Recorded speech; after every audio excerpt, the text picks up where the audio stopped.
來鄉親啊，繼續來看高雄旗山的雨嘛真大，24小時的雨量來到349毫米。這個大路變溪路，柑仔店攏入水，還佫有老大人寸步難行，佫無小心來剎車。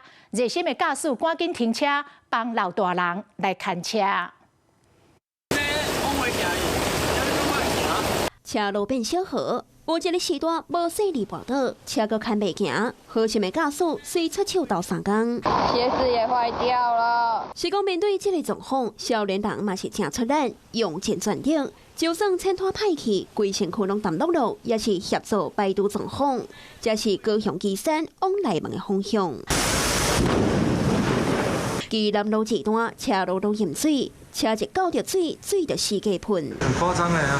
路邊旗山農會分布也攏受災，涉來泉水，經管家無奈。華新街這邊排水是宣洩不及，當地的路面是直接淹起了水，而且這個水位是一度蓋過我的整個腳踝。規間柑仔店淹甲海溜溜，業者緊將貨物塔好懸，一當叫偌濟是偌濟，盡量減少損失。從早上4點多就開始淹了。80多歲阿嬤拄拐仔行甲真細緻。不過也是嫌啊雨水噴一個徛袂在。這是爸水災。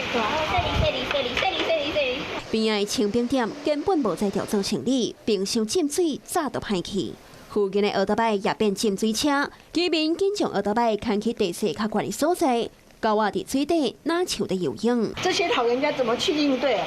講起來還是很心酸的啦，不是第一次、第二次，已經常年的。附近的住戶無用咧塔水閘，每家會看死。是多少？不知道，還沒有算。已經有擺了，但如果晚一點再升上去的話，應該會再繼續擺。業者辦得要用的技師也攏全浸水。